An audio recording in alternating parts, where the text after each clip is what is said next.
Well, rest in peace, Justice League. I think everyone agrees now that this new version of Justice League, the Snyder Cut of Justice League, is what we all hoped for, what the fans hoped for, a 4-hour long marathon of what is quite an epic film of all these superheroes coming together. How do we engage with the Snyder Cut of Justice League? And how does the Christian faith, the Christian worldview, reflect what is going on in the Snyder Cut? And stick around to the very end of the video where I'll go through my review and my opinions of this new version, of the better version, and whether we think Snyderverse is ever going to come to fruition. Well, that's what we're going to be talking about right now. So how do we engage with the Snyder Cut of Justice League? Well, how I would engage with it is through seeing what the overarching theme is throughout the whole film.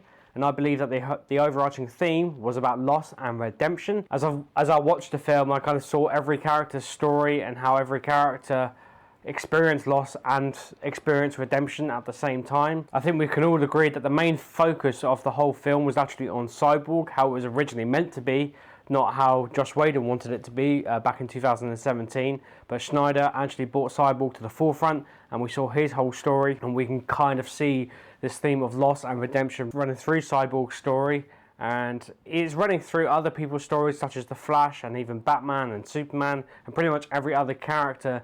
But I want to focus on Cyborg, as I believe Cyborg was actually the main focus of the whole plot of the film. So what does loss and redemption have to say about the character of Cyborg? Well, as I watched the film and looked through some of the pinnacle moments of Cyborg and his character arc and the plot of his character, was that we could see how he had great achievements being the captain of the American football team that he was in at high school. After that, obviously, we had the loss and separation between him and his dad, really, that he wanted his dad there by his side, watching him in his game, and he had that sort of loss of approval, that loss of love from his dad originally. And then obviously later on, when they're going back in the car, him and his mum are going back in the car, then obviously they experience a horrific car crash, so he loses his mum, and Cyborg himself almost loses his life. Later on in the film, mainly towards the third act, I would say, of the whole film, the story, is that he then loses his dad. His dad sacrifices himself to save one of the mother boxes. So as we can see, there are three massive pinnacle moments that Cyborg experiences of loss.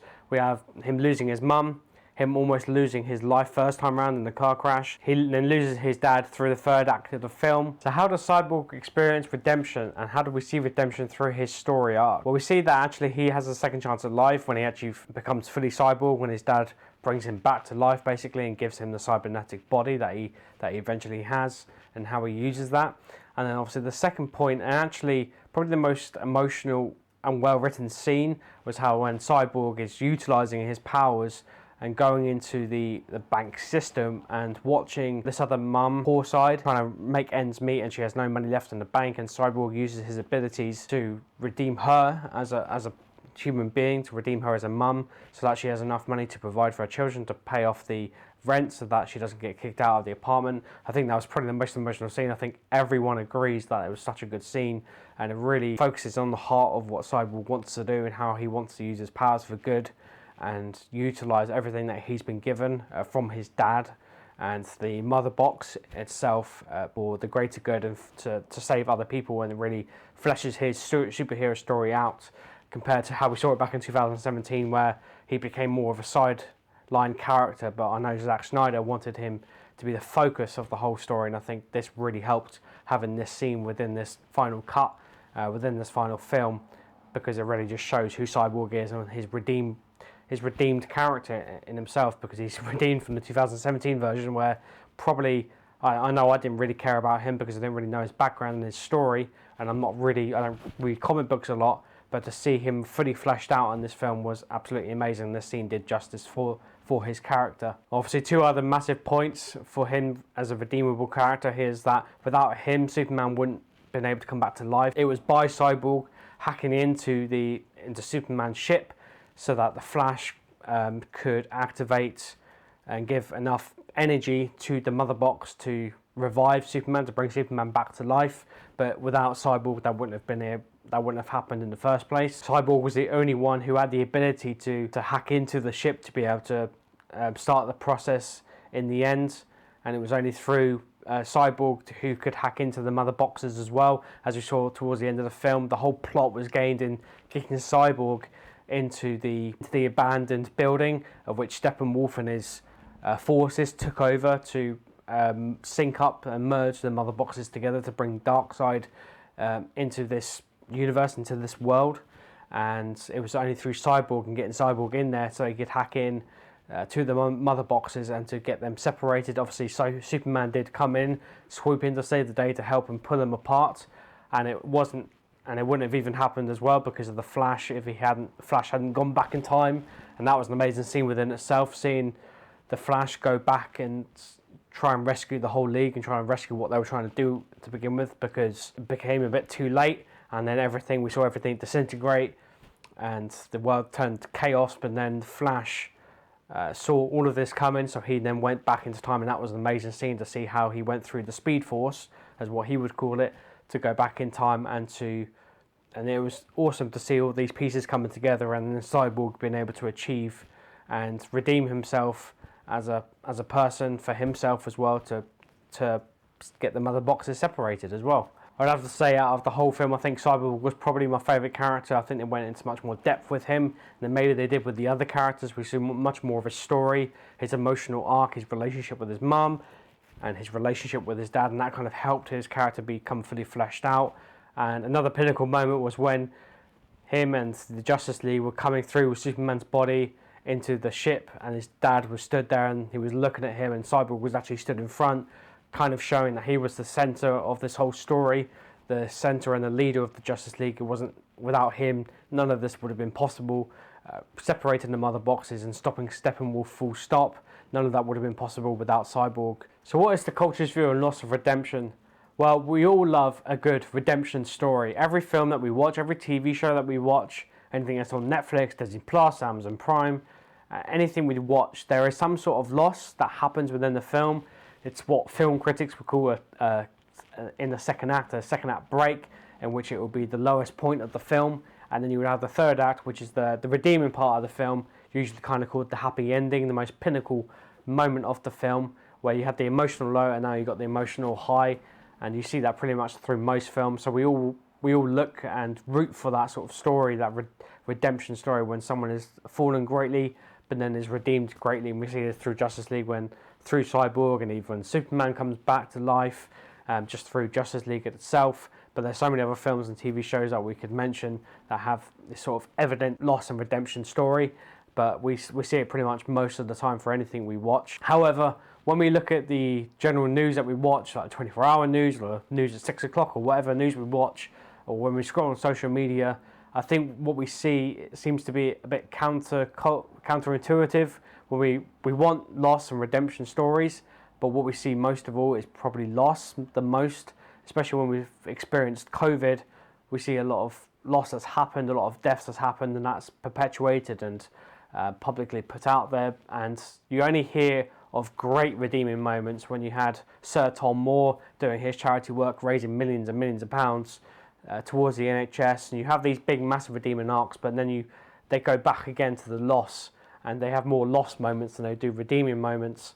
It makes the redeeming moments much more greater, I admit, but it would be nice to see redeeming moments a lot more frequently through just general media, not just TV fantasy or movie fantasy or anything like that. Anything we don't experience in actual reality through the media realm, it would be nice to see that in actuality, in reality as well, just through our everyday lives. As we just go through our daily lives, when we see someone who's done something really wrong, that we want justice to prevail, and that's a good thing, but we never want that person to be redeemed. It seems that we want to just punish them and then that's it.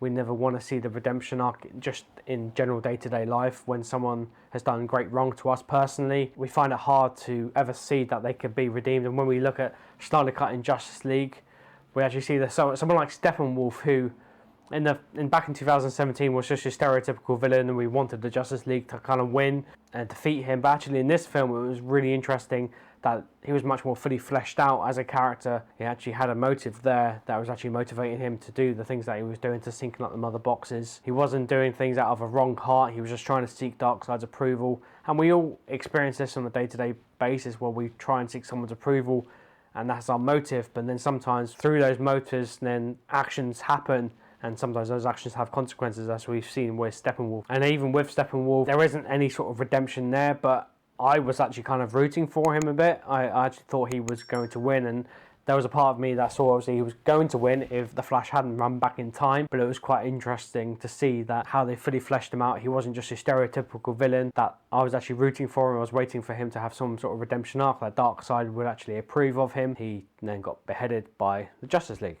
so that wasn't going to happen. Now we kind of get to the meat of the subject. What is the Christian view of loss and redemption, and how does the whole film of Justice League, the Snyder Cut of Justice League, apply to the Christian view of loss and redemption? Well, if you read through the Bible, you see that it's all about loss and about redemption. You see the loss in the first book of Genesis, and then in Revelation, that is the redemption. It starts at loss and ends in redemption. But each book of the Bible, whether it's Genesis, Leviticus, Deuteronomy, or the Gospels, Matthew, Mark, Luke, John, each one of those books in the Bible, there is loss and then there is redemption. And you can see stories such as Joseph and his loss, and then how he was redeemed by becoming Pharaoh's next best man, sort of thing. And then you had Job, who had everything, and then he experienced great loss through losing his family, losing everything he had, and then God ended up redeeming him. And it's you see these stories continually throughout the Bible. So the Christian view is actually based on loss and redemption. And through the gospel, the good news of the Christian message is that there was a great loss, is that humanity became fallen, and we desired to do wrong. We desired to do good and to do wrong at the same time. But before, God created us to desire just to do good. But then we committed selfish acts. We wanted our own way. We didn't want the way that God desired us to do, which was to do good and to live for Him and be with Him and have a relationship with Him. We didn't want that. We wanted relationship for ourselves. So that, as we see that through the Christian faith, it's a foundation that there is loss and redemption. So at the very beginning in the book of Genesis, we have Adam and Eve who fell greatly, who actually desired to do good, and God wanted them to be good and to live with Him, to be in relationship with Him. But they wanted something else. They wanted to be gods for themselves. They wanted to seek everything for themselves, to look out for number one. And that was the great loss, that they sought their own selfish gain out of everything else. They didn't want to love each other, and they didn't want to love God. They just wanted to love themselves and be very self-centered. And that's where, obviously, all the wrongs that have been committed in history, that is the heart of it, is that we're sinners that have fallen, and that we're awaiting redemption. And this is where the good news of Jesus comes in, is that He came and redeemed us. It wasn't through our behaviour, our actions, that we're redeemed. It's actually someone else stepped in, and that was the person of Jesus to redeem us. He came to save us from being lost. That we're, the kind of typical parable you see is about the lost sheep in the New Testament, and that we are lost sheep, we are lost people awaiting redemption from someone or something. But that is the person of Jesus. He came to redeem us by dying on the cross, and that is the great sort of loss and redemption story. It's pretty much the foundation of the Christian faith. And without the loss, there wouldn't be this need for redemption. There wouldn't be a need of a redeemer. As I was watching the Justice League, I was reminded of that more powerfully, is that we see all these characters experiencing loss in some way. And we have in us this pull to think, oh, when are they going to be redeemed? When is their redemption? And it's because God has ingrained in us desire for redemption in some way, because we actually experience it for ourselves, because we know from history and we know just from our own personal lives that we experience loss. But we know that's not the end of the story, that at the end of the story there is redemption, and God has ingrained that in us because of the good news of Jesus Christ and because of the good news of the Christian message. And I think God wants us to know that, and we put that out in films and TV shows all the time, and that's why we love it so much, because God has actually planted that on us in our hearts and in our mind, created that within us as human beings. We're made in the image of God.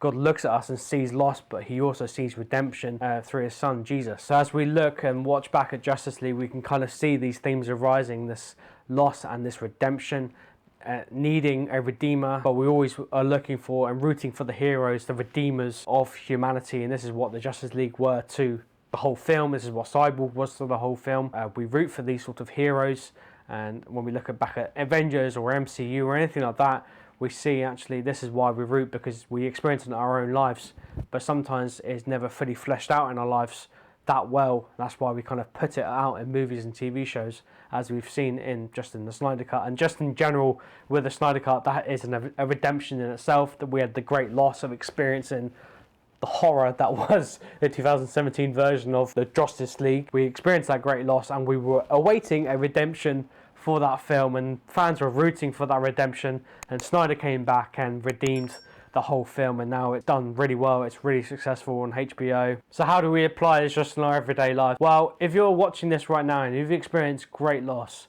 I would want to encourage you to say it's not the end of the story, it's only the beginning. Loss is just a part of our lives. Unfortunately, it's because of what I believe is called sin, is when we've turned away from God, and we just in this perpetual motion of loss all the time. We experience death and we experience loss, especially this last year, as we look back on the whole year of 2020 and how COVID started and the way it is now, and the amount of lives that have been lost. And we were thinking, when is this going to end? And we know it's going to end. We have an end date in mind, and it's a sort of glimpse of hope, this glimpse of redemption, and that's what we're kind of waiting for. So if you have experienced great loss, you know in your deepest heart it's not the end of the story, that it's only just the beginning. Great redemptions are only ever heightened because of such a great loss. So if you have experienced a great loss, just expect a greater redemption. So the structure of the Justice League, the way I see it, was that it was done really well in the first and second act of the film, but when it came towards the third act, you had the Justice League defeat Steppenwolf, but then you had an extra 10-15 minutes of just random scenes I thought were quite random, and they were kind of misplaced. I think they needed to sort out the structure of the third act of the film, especially when it came towards the post-apocalyptic world. It was quite, if you hadn't seen Batman vs Superman, or you didn't know the DC universe entirely and the concept of Darkseid, I think it was definitely made towards pleasing the fans, possibly. But it was obvious these scenes were filmed much later on, especially with when Bruce Wayne wakes up again and then he sees Martian Manhunter again. That was a bit random. I know Martian Manhunter is a hero within the Justice League, if you know the history of Justice League, but again, the scene seemed a little bit misplaced. Didn't understand quite why he was there. Again, it probably was just placed there to please the fans again, but in terms of the context of the whole film, it just seemed a bit out of place. But I understand why, maybe because they knew that Snyderverse wasn't going to happen, and this was just kind of adding a few bits here and there just to kind of hype up the fans and maybe get this whole restore the Snyderverse going, to see these characters fully fleshed out, like Martian Manhunter, to see his background, what he's all about, where he comes from, and why he's on Earth in the first place, and what his place is in the Justice League. So you had a few moments like this throughout the whole film. We saw a few sort of misplaced scenes here and there that were just probably filmed later on, and they were just put there just to please the fans and just to get this whole Restore the Snyderverse thing going. Don't know, but in terms of the whole film in general, it was a completely different film altogether than the original Justice League. Obviously, there were a lot of things that we remembered from the Justice League in 2017 that were still there, but just filmed in different ways. The CGI was better. I think the one thing that looked better was Steppenwolf. Everyone agrees with that. He just looked like a child's cartoon back in 2017, but in this one he looked like a fully fleshed out villain, a lot more threatening, and a lot more background and a motivation for why he was doing the things that he was doing, why he was trying to sync up the mother boxes together, and what that was all about, and who Darkseid was, and to see Darkseid in himself was amazing, and how powerful he is. Just additions to what was a really great film, and to see Superman much more complex as he came back. He didn't come back as an all scout in blue and all American boy come back. He was actually a bit dark and much more dark. Obviously he came back in his black suit, but then to see him pounding Steppenwolf to the ground and keep pounding and pounding and pounding him, and then to see Wonder Woman, Aquaman and Superman all together basically behead Steppenwolf. I think there was much more reality and a deeper darkness to Superman and just to the Justice League in general. It didn't make them seem pure people, gods who are perfect and pure. They actually were human at their own right. They had flaws as well, and that they had a motivation to kill Steppenwolf and to defeat him once and for all without any hesitation at all, basically. I mentioned that was an awesome scene when they almost got defeated, and then the Flash ran back in the Speed Force. That, again, another slow motion scene, but I think this one was actually really needed, was how he connected with the Speed Force and how you saw everything just merge back together. That was a cool action sequence within itself, and I think that probably was the only one of the only slow motion scenes that was actually needed, because you needed to see the Flash's power, what he was capable of, and just to see the Flash's power just come to fruition was amazing, and how actually the Flash was much more fully fleshed out as well. The relationship he had with his father in prison, the the weird but cool scene of him saving Iris West and grabbing the hot dogs, and that was a weird slow motion within itself, but again, probably was justified. It was just to see his power and his connection with how fast he can be in his connection with the Speed Force. Again, it was awesome to see him fully fleshed out as well. I think pretty much all the characters were much more fully fleshed out in this film, because you had 4 hours of it, and then you had, I think it was about an hour and a half to 2 hours last time in 2017, so no one could be fully fleshed out, especially the amount of characters that there were in Justice League. And I think the Snyder Cut was justice to the Justice League, and it was a redemption from 2017. I love the film. I'll probably watch it again. I'll need to get a different subscription to Now TV to be able to get it, because we don't get HBO Max in the UK, unfortunately. But yeah, I really love the film. I'll definitely watch it again if I get the chance to, when I have 4 hours of my life to spare. Yeah, I would definitely recommend everyone watching it, and I will be posting the hashtag of Restore the Snyderverse. I am rooting that this will happen for Zack Snyder, but he may not do it because of personal reasons, because of the sadness and loss of his daughter back in 2017 or 2016, I believe. But yeah, if he's willing to take up on it, and Warner Brothers are willing to do it, then I think that they should go for it, because I think they could do justice, and I think DC have got their chance now. They can fill that gap now that you've had Endgame pass with Avengers MCU. MCU are now focusing on their TV side of it. I think DC now can fill that gap within the movie sector that we're missing at the moment. Obviously, if they're not quick enough, they're going to miss it, as they have done before they've been chasing up to Marvel. It's still not on par with Marvel, unfortunately, and I don't think they will be for quite some time. But I think they need to kind of fill that gap quickly before MCU take off again with their new phase. I really hope that they can fill that gap, because I'm a DC fan myself, more DC than I am actually Marvel. But obviously Marvel are doing a much better job at the moment. So let me know what you think in the comments. What did you think of Zack Snyder Justice League? Have you seen it yet? What do you think my take on the theme of loss and redemption? Do you agree with my view, the Christian view and the Christian faith, and how it connects with Justice League? I would love to hear your thoughts below. Would you follow me on social media as well? And you can direct message me there as well. Love to hear your thoughts.